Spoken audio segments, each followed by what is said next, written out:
got the touch. This is Stan Bush, and this epic video from Optibotimus truly has the touch.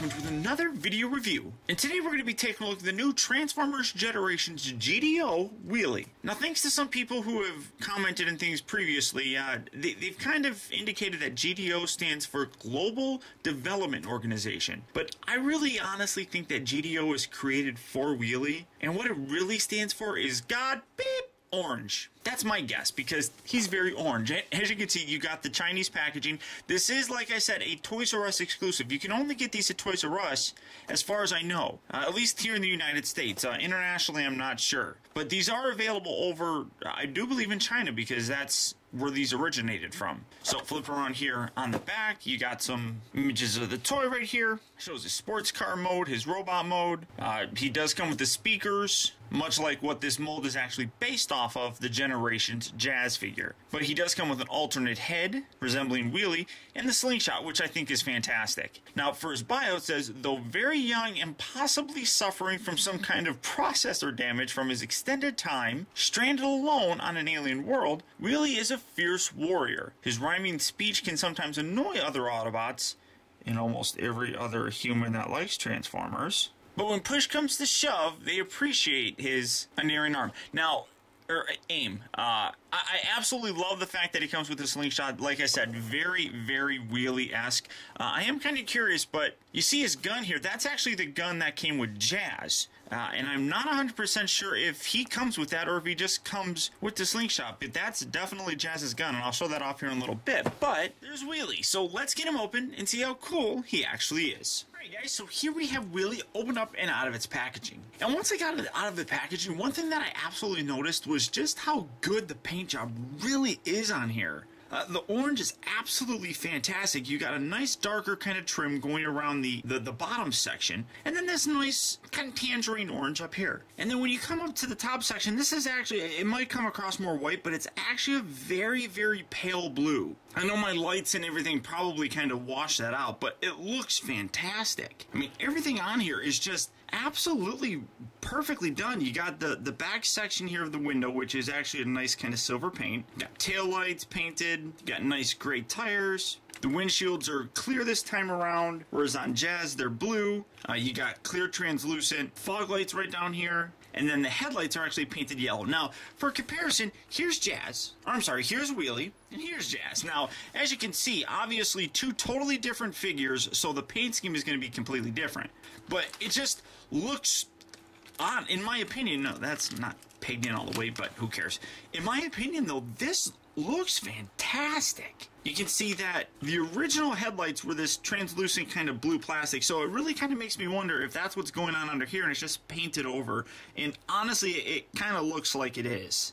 You got the clear window, like I said. You got the blue one here on Jazz. Same thing with the side. But like for example, you look at the back and it just looks so much better. I mean, you got actual painted taillights, you got a painted rear windshield. All that is really kind of lacking on Jazz. So this being one of those kind of Asia exclusive, you would expect kind of a better paint job to come along with it, and it definitely delivers. This thing just absolutely looks fantastic. Now, that's not to say that Jazz is a bad figure.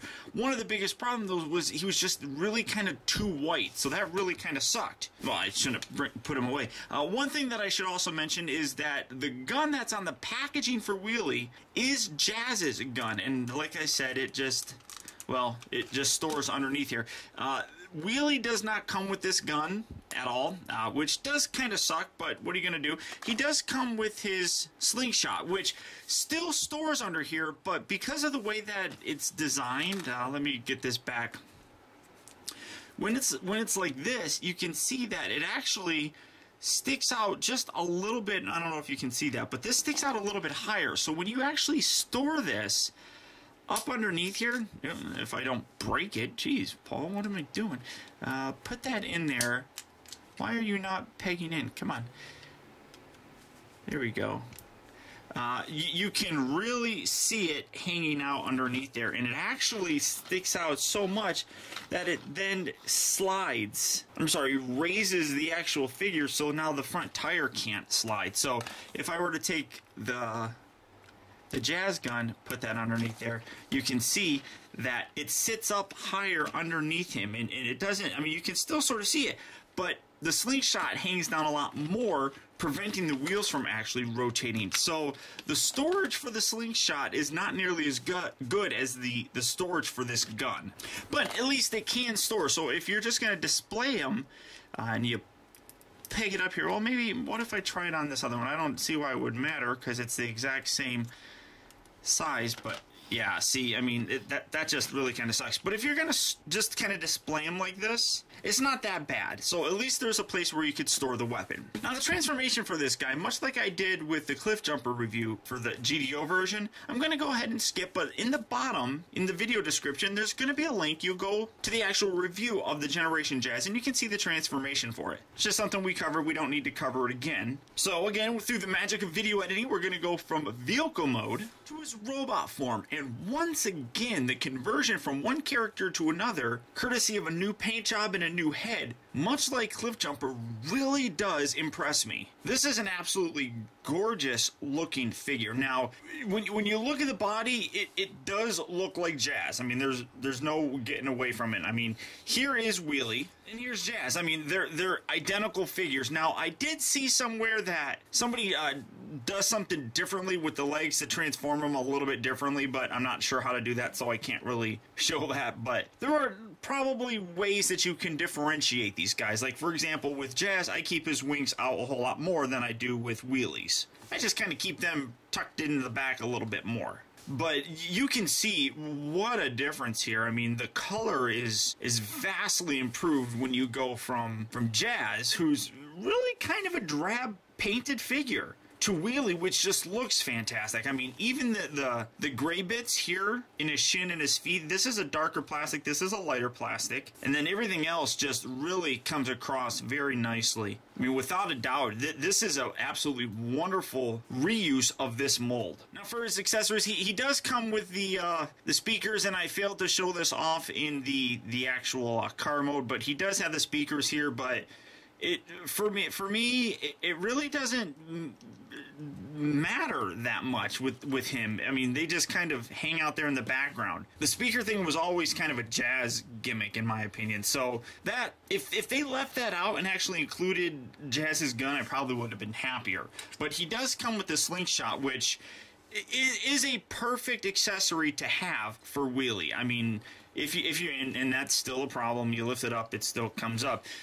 If you remember from the show, that's what his weapon was, a Slingshot. Very Dennis the Menace-like, and I absolutely dug that. That was so very fun and very cool and really kind of whimsical. I mean, Wheelie, while it was annoying, was kind of like the next generation version of Bumblebee. I mean, he was the character that interacted with Daniel, much like Bumblebee was interacting with Spike all the time, and unfortunately it just didn't come across very well. Wheelie doesn't bug me as much as it bugs a lot of other people. His rhyming was kind of annoying, but hell, Blaster did the same thing, and nobody really complains about Blaster doing it. But the absolute best part about this whole repaint is the new head that Wheelie comes with. And that is an absolutely phenomenal head sculpt. That is absolutely a classic version of Wheelie. I mean, very cool. Now, his head doesn't sit down nearly as much as Jazz's did. So, I mean, you kind of have to push this down. Or, I'm sorry, his neck peg isn't as long, it doesn't seem. So you really have to kind of push this down to get him to really look left and right. And then when he does, it's kind of awkward looking, but that totally looks like, I mean, he's got the little brim right there that looks like a hat that he's wearing. I love the head sculpt on this. I mean, that is without a doubt Wheelie. And like I said, well, he still has that. You know, you get the Slingshot thing going on. I mean, this guy is absolutely fun and without a doubt resembles Wheelie. For his articulation, it's exactly the same as the Jazz figure. The head is a little bit more limited because, like I said, it doesn't seem like the peg is as long, or more specifically, he's got more of a chin that hangs down that really kind of gets in the way. The arms here are on ball joints, but because of these, obviously, you're not going to get a full range of motion, but you can get it doing everything that you want it to do. Rotates at the bicep, has 2 joints at the elbow, which that's really stiff. Rotates at the wrist. He has a little bit of waist articulation back and forth, but because of this back piece, it kind of gets in the way.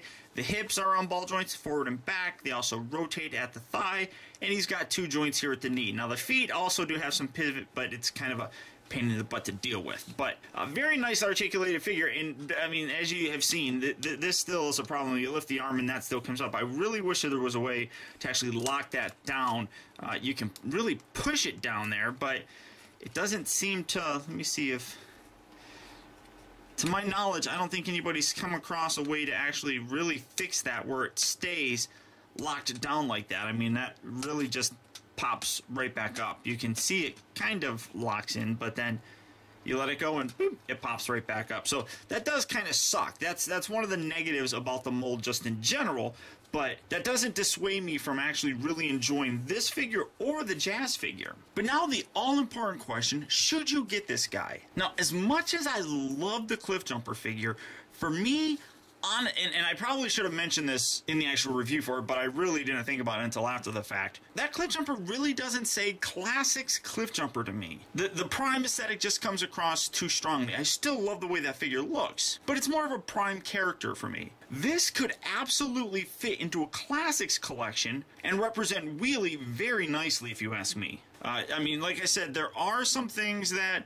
people will probably nitpick about. It's just the nature of things. But, I mean, I really think that this is a figure that, like I said, could fit nicely in a classic shelf, despite whether or not you like Wheelie or not. Now, as I mentioned, the biggest problem is that this is, as far as I know, a Toys R Us exclusive, so it is a little bit harder to find. And some people are having a hard time finding them, but if you do see this guy, I would absolutely recommend picking him up. The mold is really nice. It still has its flaws, especially with the whole chest thing, but for me, this really does nicely capture the look of Wheelie. And I would really pick this guy up before he's gone for good, and you're left kicking yourself in the butt because you didn't get him. But that's about it, guys. So until next time, I want to thank you for tuning in. This has been Optibotimus. I'll talk to you later.